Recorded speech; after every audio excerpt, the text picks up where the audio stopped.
기도하시겠습니다.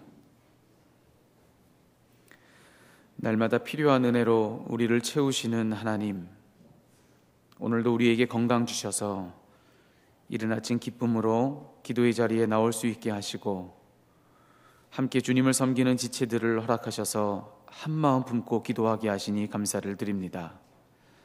또한 주님께서 귀히 쓰시는 목사님 통해 날마다 깊이 있는 말씀으로 우리를 채워주시니 그 은혜에도 감사를 드립니다.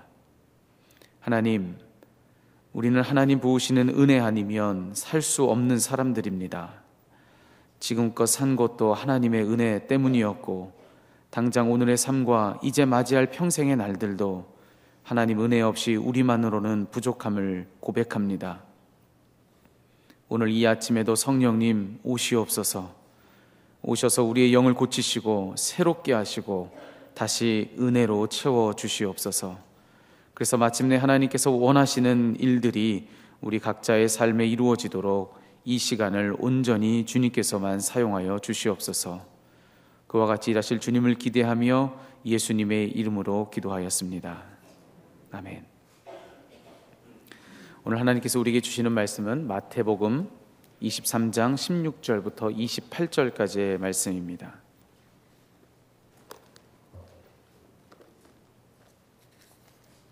마태복음 23장 16절부터 28절까지의 말씀을 한 목소리로 말씀을 읽도록 하겠습니다.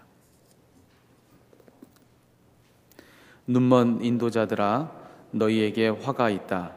너희는 말하기를 누구든지 성전을 두고 맹세하면 아무래도 좋으나 누구든지 성전에 금을 두고 맹세하면 지켜야 한다고 한다. 어리석고 눈먼 자들아, 어느 것이 더 중하냐? 금이냐? 그 금을 거룩하게 하는 성전이냐? 또 너희는 말하기를 누구든지 제단을 두고 맹세하면 아무래도 좋으나 누구든지 그 제단 위에 놓여있는 제물을 두고 맹세하면 지켜야 한다고 한다. 눈먼 자들아, 어느 것이 더 중하냐? 제물이냐? 그 제물을 거룩하게 하는 제단이냐? 제단을 두고 맹세하는 사람은 제단과 그 위에 있는 모든 것을 두고 맹세하는 것이요, 성전을 두고 맹세하는 사람은 성전과 그 안에 계신 분을 두고 맹세하는 것이다. 또 하늘을 두고 맹세하는 사람은 하나님의 보좌와 그 보좌에 앉아 계신 분을 두고 맹세하는 것이다. 율법 학자들과 바리새파 사람들아, 위선자들아, 너희에게 화가 있다. 너희는 박하와 회향과 근처의 11조는 드리면서 정의와 자비와 신의와 같은 율법의 더 중요한 요소들은 버렸다. 그것들도 소홀히 하지 않아야 했지만 이것들도 마땅히 행해야 했다.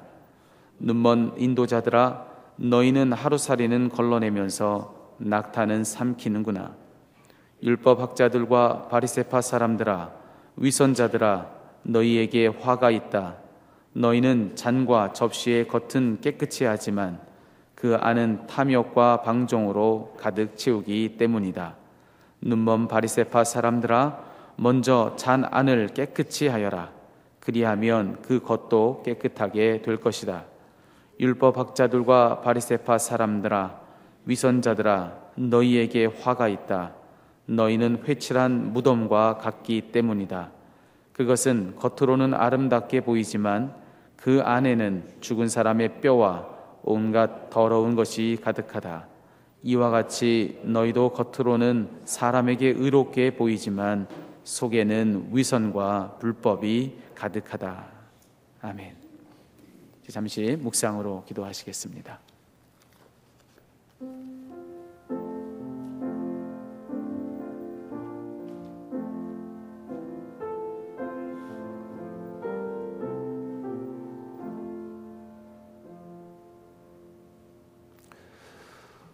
오늘 또 우리가 교회로 모였습니다. 주의 성령께서 우리와 함께 하시고 우리를 인도하실 줄로 믿습니다.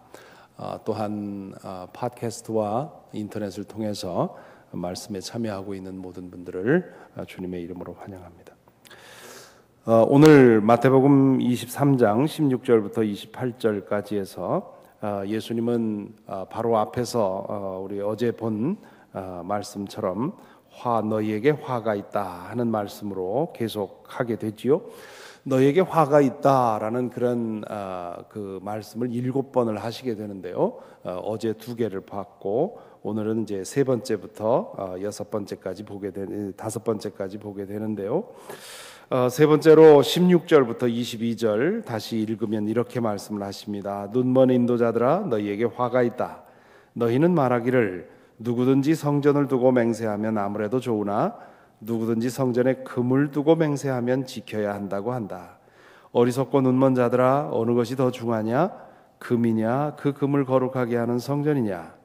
또 너희는 말하기를 누구든지 제단을 두고 맹세하면 아무래도 좋으나 누구든지 그 제단 위에 놓여 있는 제물을 두고 맹세하면 지켜야 한다고 한다. 눈먼 자들아 어느 것이 더 중하냐? 제물이냐 그 제물을 거룩하게 하는 제단이냐? 제단을 두고 맹세하는 사람은 제단과 그 위에 있는 모든 것을 두고 맹세하는 것이요 성전을 두고 맹세하는 사람은 성전과 그 안에 계신 분을 두고 맹세하는 것이다. 또 하늘을 두고 맹세하는 사람은 하나님의 보좌와 그 보좌에 앉아 계신 분을 두고 맹세하는 것이다. 앞에 2 말씀에서는 위선자라고 그렇게 말씀을 하셨는데 오늘은 눈먼 인도자 그렇게 말씀을 하십니다. 다른 사람을 인도하고 지도하는 입장에 있는 사람들이 영적으로는 눈이 멀었다는 뜻입니다. 무지로 인해서 눈이 멀기도 했겠고 또 탐욕에 의해서 눈이 멀기도 했을 것입니다. 우리의 눈을 막는, 우리의 눈을 멀게 하는 가장 그 치명적인 요소가 바로 욕심이지요, 탐욕이지요. 그들이 영적으로 눈이 멀었었다는 증거는 오늘 말씀에서 드러나게 됩니다. 율법학자들과 바리새파 사람들은 맹세하는 것에 대해서 이거는 유효하고 저것은 유효하지 않다 이렇게 구분을 했다는 것입니다. 성전을 두고 맹세하는 것은 나중에 깨도 되지만 성전에 있는 성전 금고에 있는 금을 두고 맹세하면 그거는 꼭 지켜야 된다. 성전에 제단을 두고 맹세하는 것은 깨도 되지만 제단 위에 있는 제물을 두고 맹세하는 것은 꼭 지켜야 한다. 그렇게 가르쳤다는 것이지요. 오늘날도 그렇지만 사람들은 맹세하기를 좋아합니다. 맹세할 때는 무엇인가를 걸고 맹세하지요. 당시 유대인들에게는 성전, 제단 혹은 성전의 금, 제단 위의 제물 이런 것들이 무겁게 느껴졌습니다. 그래서 맹세할 때 그런 것 중에 하나를 걸고 맹세를 하지요. 예수님은 율법학자와 바리새파 사람들의 가르침에서 이 뒤집힌 영성, 본말이 뒤집어졌다 그러지요. 그런 현상을 보게 됩니다. 그들은 무엇이 더 중요한지를 오해하고 있는 겁니다. 성전에 금이 중요한 이유는 성전 때문이고 제단에 올려진 제물이 중요한 이유는 제단 때문에 그렇습니다. 그런데 그들은 금과 제물이 더 중요하다고 생각하는 거지요. 그들의 영혼에 눈이 멀었다는 사실을 증명하는 것입니다. 예수님은 아예 맹세를 하지 말라고 하셨지요. 산상설교에 나오는 말씀 아마 기억할 겁니다. 제가 읽어드리지요. 옛 사람들에게 말하기를 너는 거짓 맹세를 하지 말아야 하고 내가 맹세한 것은 그대로 주님께 지켜야 한다 한 것을 너희는 또한 들었다. 그러나 나는 너희에게 말한다. 아예 맹세하지 말아라. 하늘을 두고도 맹세하지 말아라. 그것은 하나님의 보좌이기 때문이다. 땅을 두고도 맹세하지 말아라. 그것은 하나님께서 발을 놓으시는 발판이기 때문이다. 예루살렘을 두고도 맹세하지 말아라. 그것은 크신 임금님의 도성이기 때문이다. 내 머리를 두고도 맹세하지 말아라. 너는 머리카락 하나도 희게 하거나 검게 할 수 없기 때문이다. 너희는 예할 때에는 예라는 말만 하고 아니요 할 때는 아니요라는 말만 하여라. 이보다 지나치는 것은 악에서 나오는 것이다. 왜 주님께서는 맹세하는 것을 아예 금지하셨을까요? 적어도 두 가지 이유가 있는데요. 첫째는 인간이 어떤 존재인지를 아셨기 때문이지요. 그러니까 맹세하지 말라 하는 말은 너의 한계를 인정하라 그런 얘기입니다. 인간에게는 약속을 항상 지킬 수 있는 능력이 없습니다. 욕심 때문이기도 하고 상망 때문이기도 하지요. 꼭 나쁜 동기로 맹세를 깨는 것도 아닙니다. 어쩔 수 없이 그럴 때가 있지요. 말할 당시에는 내가 틀림없이 그렇게 할 수 있다고 생각하고 맹세를 했지만 나중에 보니까 그럴 수 없다는 것을 깨닫습니다. 그럴 경우에는 실없는 사람이 되어버리는 것이지요. 그러므로 자기의 한계를 아는 사람은 맹세하지 않습니다. 예수님의 말씀대로 아니요 혹은 그저 지금 이 순간에 내가 할 수 있는 것만 인정하면 되지요. 영어 표현에 if God willing이라는 말이 있지요. 하나님이 허락하시면 내가 그렇게 하겠다 하는 그런 표현인데요. 이것이 참 신앙적인 그런 표현이라고 생각을 합니다. 내가 꼭 그렇게 하겠다, 틀림없이 그렇게 하겠다 장담하는 것이 아니라 if God willing, 그게 또 나중에 발뺌하려는 그런 빌미로 사용되면 안 되지만 이것이 우리가 가져야 할 바른 태도라고 생각을 합니다.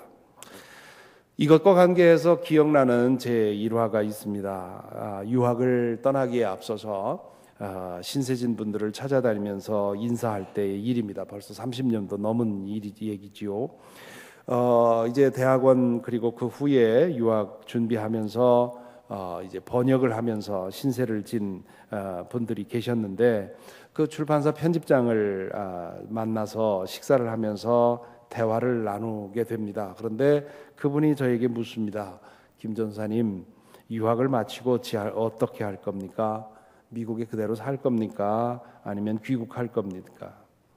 그 질문에 대해서 저는 조금의 망설임도 없이 저는 분명히 돌아옵니다. 그렇게 얘기를 했습니다. 맹세는 하지 않았지만 거의 그 정도의 대답을 주었습니다.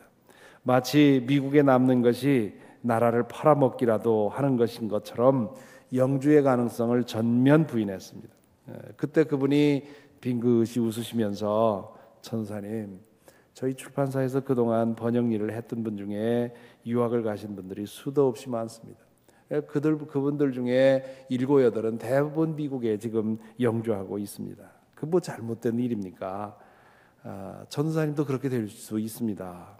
그러니 앞으로 누가 똑같은 질문을 하시면 하나님이 허락하시는 대로 하겠다, 그렇게 대답을 하라고. 그 말씀이 얼마나 무한하고 수치스럽고요, 그리고 얼굴이 뜨거워졌던지요.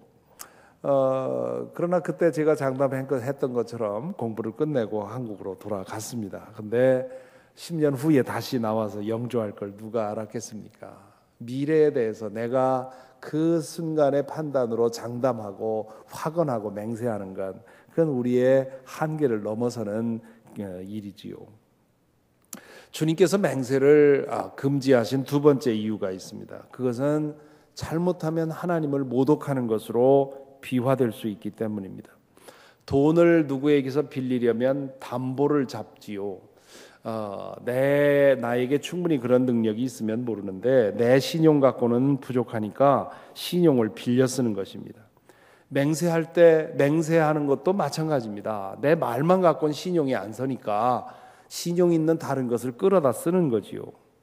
그렇기 때문에 성전을 걸기도 하고 하늘을 걸기도 하고 땅을 걸기도 합니다. 예수님은 그것이 결국은 하나님을 거는 것과 마찬가지라고 지적을 하십니다. 하나님을 자신의 필요에 끌어 쓰는 거지요. 그리고는 자신에게 불리하다 싶으면 맹세를 깨는 겁니다. 그것이 하나님에게 큰 죄가 된다고 하는 것을 기억하라는 것이지요.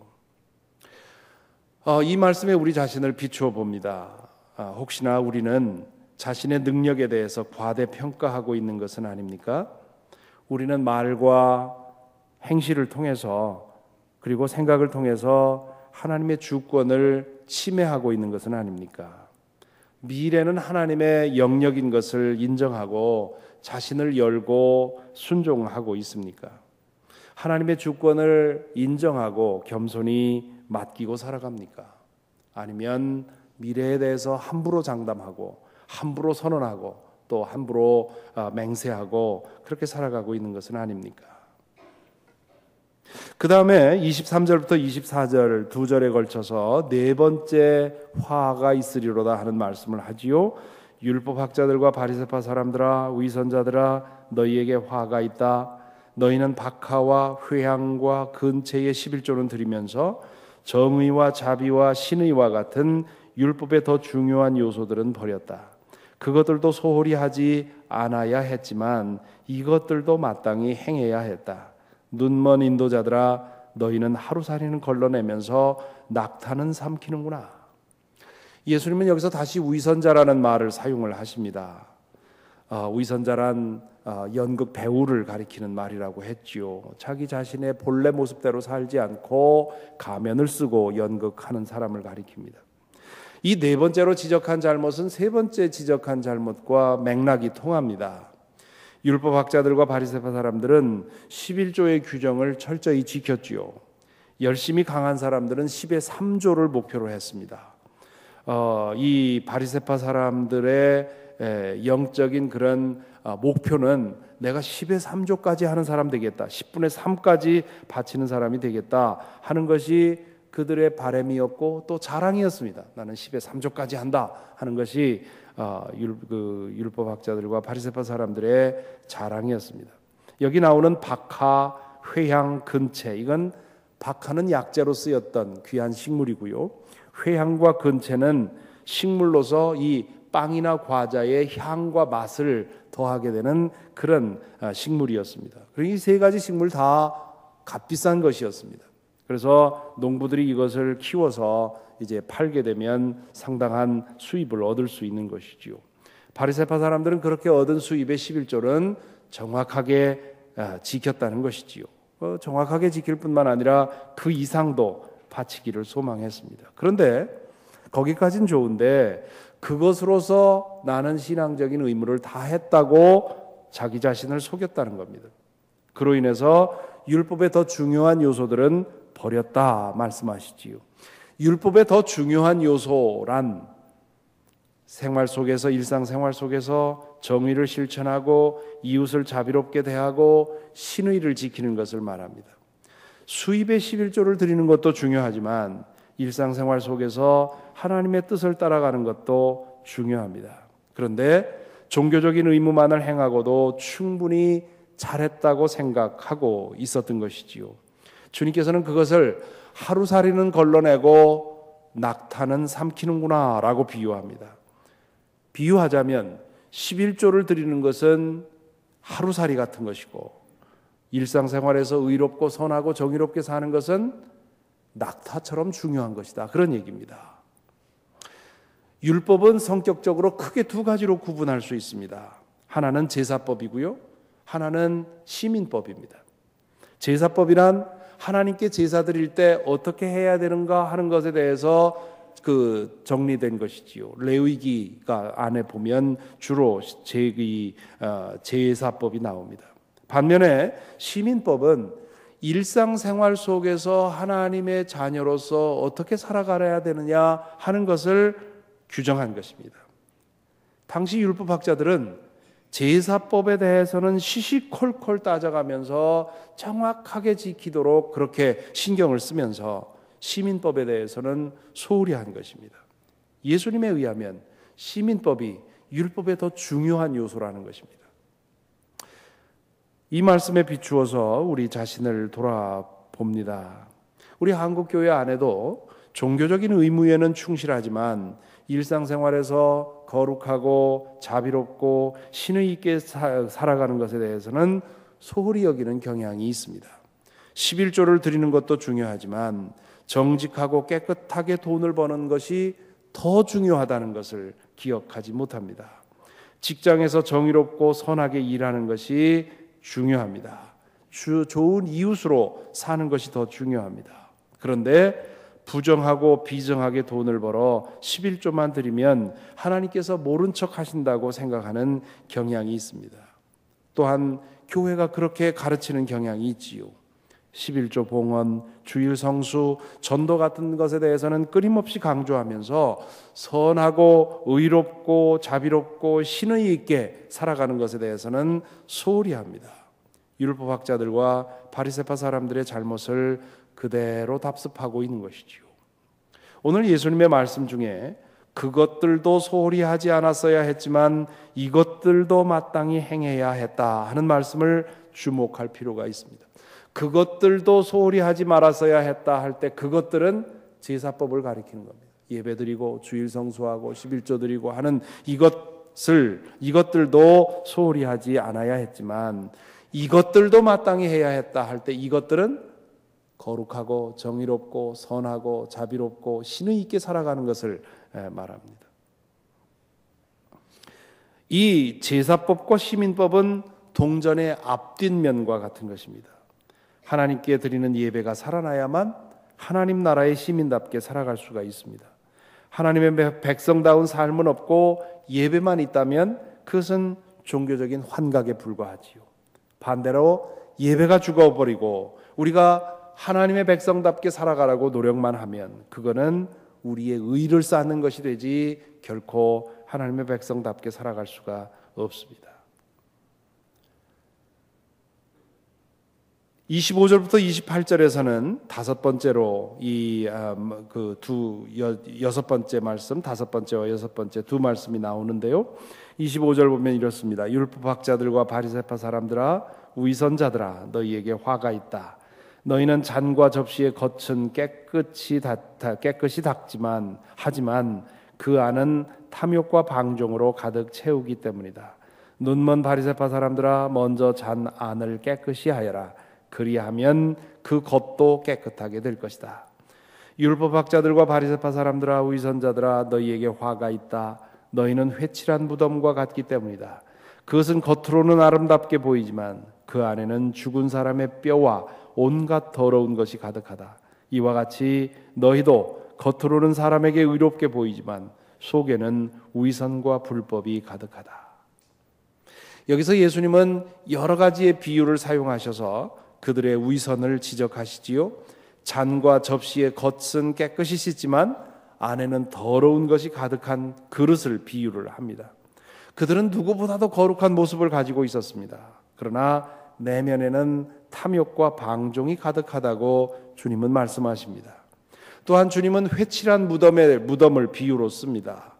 율법은 시체를 만지면 부정 타는 것이라고 얘기를 했습니다. 그러니까 무덤을 만지거나 무덤 위에 서게 되면 간접적으로 부정해지는 것이죠. 그래서 유대인들은 무덤 입구에 흰색을 칠해놨습니다. 거기에 시신이 있다는 사실을 알려줌으로써 간접적으로 부정해지는 것을 방지하려고 한 것이지요. 예수님이 그걸 비유로 드는 겁니다. 흰색 그 무덤의 입구에 흰색을 칠해놓은 것을 보면 깨끗해 보이는데 그 안에는 냄새나는 시신이 썩고 있다는 것이지요. 그것이 그들의 모습과 다르지 않다고 이렇게 지적을 하시는 것입니다. 이 말씀 또한 우리 자신을 생각하게 합니다. 우리의 모든 영적인 노력은 겉으로는 거룩해 보이지만 그러나 우리의 영혼이 어떻습니까? 우리의 영혼이 정결하고 거룩하게 되기를 소원해서 우리는 이 새벽에 이 예배를 드리고 있습니다. 그런데 어느 사이에 우리가 신앙생활 하다 보면 본말이 뒤집어져 버립니다. 경건의 능력은 없고 경건의 형식만 남는 것이지요. 겉으로는 자비롭고 거룩한 사람 같은데 속에는 온갖 더러운 것들이 가득한 경우가 있습니다. 그렇게 되면 안 된다는 거 알면서도 다 그러려니 생각하고 거룩한 연극에 참여하는 것이지요. 더 늦기 전에 우리 모두에게 오늘 이 말씀은 깨우침을 주십니다. 우리의 뒤집혀진 영성을 주님께서 다시 뒤집어 주시기를 구하라고 말씀을 하시지요. 우리가 행하는 모든 경건의 훈련을 통해서 우리 안에 경건의 능력, 거룩하고 정결하고 순결한 그런 영혼이 빚어지는 것, 그 경건의 능력이 우리에게 살아나기를 바랍니다. 우리 안에 있는 어둠과 상처와 죄악이 씻겨지고 태워지고 치유되어서 우리의 말과 행동이 연극이 아니라 우리 속에 있는 것들이 발산되는, 우리의 속에 있는 빛이 우리의 말과 우리의 눈빛과 행동을 통해서 발산되는 그런 안과 밖이 일치되는 그런 삶을 산다면 얼마나 자유롭겠습니까? 너희가 진리를 알지니 진리가 너희를 자유롭게 할 것이다 하는 말씀은 다른 뜻이 아니라 우리의 내면이 예수 그리스도의 성령의 능력으로 변화되어서 그 어디에서도 누구 앞에서도 어떤 상황에서도 내 자신의 모습대로 그대로 살아도 하나님의 영광을 드러내는 그러한 상태로 가는 것, 그것이 복음이 주는 자유입니다. 우리 모두 그 같은 은혜를 오늘 기도를 통해서 사모하면서 주님께서 우리에게 기대하시는 그런 은혜가 있게 되기를 바랍니다. 찬송가 342장 함께 부르겠습니다. 342장.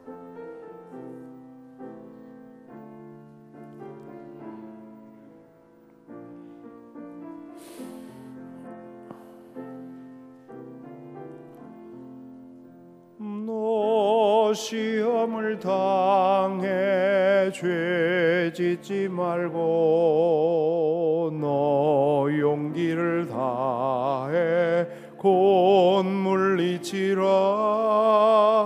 너 시험을 이겨 새 힘을 얻고 주 예수를 믿어 늘 승리하라. 우리 구주의 힘과 그의 위로를 빌라. 주님 내 편에 서서 항상 도우시리. 내 친구를 삼가 잘 선택하고 넌 행을 삼가 늘 조심하라. 너 열심을 다해 늘 충성하고 온 정성을 다해 주 봉사하라. 우리 구주의 힘과 그의 위로를 빌라. 주님 내 편에 서서 항상 도우시리. 잘 이기는 자는 상 받으리니 너 낙심치 말고 늘 전진하라. 내 구세주 예수 힘 주시리니 주 예수를 믿어 늘 승리하라. 우리 구주의 힘과 그의 위로를 빌라.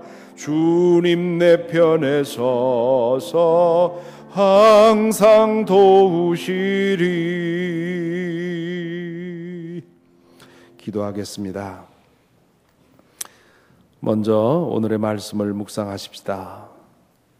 오늘 세 가지의 주제를 생각을 했습니다. 첫째는 우리는 미래에 대해서, 우리 삶에 대해서, 우리 삶에 일어날 일에 대해서 함부로 장담하고 함부로 약속하고 함부로 맹세하고 그럼으로써 하나님의 영역을 침범하고 있는 것은 아닙니까?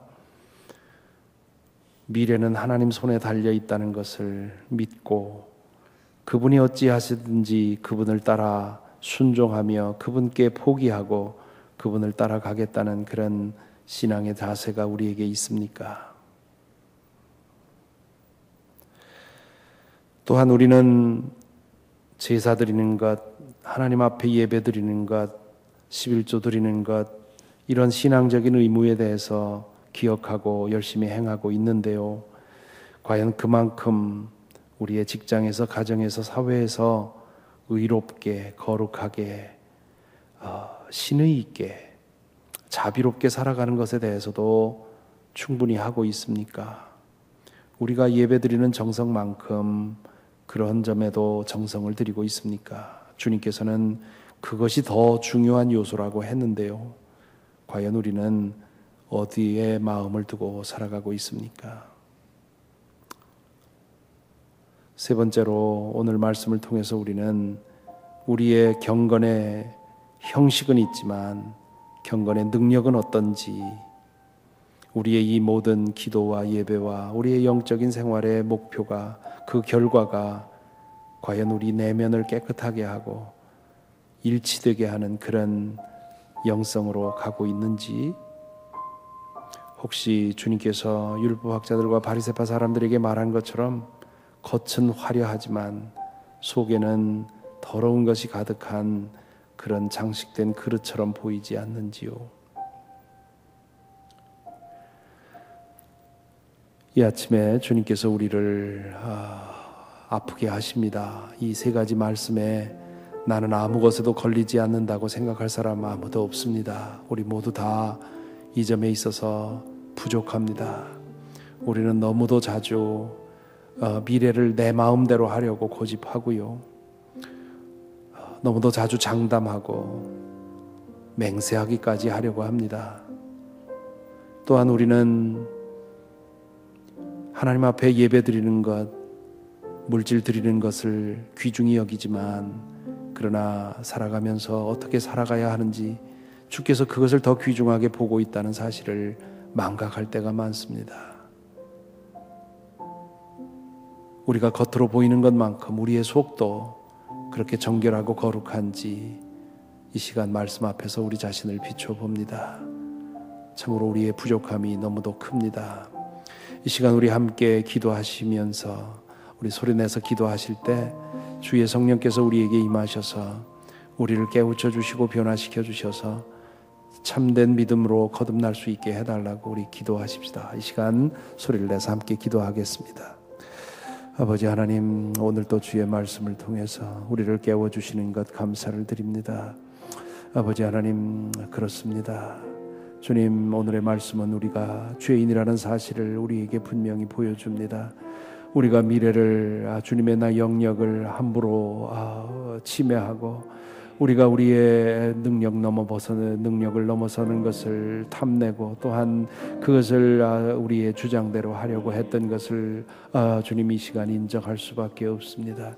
아버지 하나님, 우리가 주님 앞에 예배드리는 것 정성을 다해야 하지만, 그러나 그 예배가 우리의 삶으로 이어져서 우리의 생활 속에서 신의 있고 거룩하고 정의롭게 살아가는 것에는 부족했다는 사실을 또한 인정하게 됩니다. 아버지 하나님이여, 우리를 붙들어 주옵소서. 우리를 불쌍히 여겨주시고 인도하여 주시옵소서. 이 시간 주님 앞에 간절히 구하오니 우리의 이 모든 경건의 훈련이 우리의 내면을 정화시킬 수 있도록 인도하여 주옵소서. 당신의 광채로서 우리의 어둠을 밝혀주시옵시고, 당신의 약으로서 우리의 상처를 치료하여 주시며, 우리의 죄악, 우리의 유혹, 우리의 모든 욕심들을 주님 제하여 주셔서 아버지 하나님, 우리 내면에 있는 그것이 우리의 말과 행실과 눈빛을 통해 드러날 수 있도록 인도하여 주시옵소서. 우리가 무한한 신앙의 자유를 가지고 살아갈 수 있도록 아버지 하나님, 우리를 내면 경건의 능력으로 채워 주시옵소서. 우리 속에 있는 것, 그것으로 주님이 이웃을 대하여 향할 수 있도록 아버지 하나님 인도하여 주옵소서. 우리의 믿음이 주님 겉만 화려한 것이 되지 아니하고 진실로 우리의 내면에 경건의 능력, 경건의 열매가 맺혀질 수 있도록 오 주님 인도하여 주시옵소서. 오늘 우리의 공동의 기도의 제목은 센터빌과 맥클린, 우리 두 캠퍼스가 영적으로 부흥되어서 새로워져서 하나님께서 기대하시고 바라시는 그런 거룩한 교회로 세워지기를 기도해야 되겠습니다. 이 시간 같은 시간에 센터빌 캠퍼스에서 함께 기도하고 있습니다.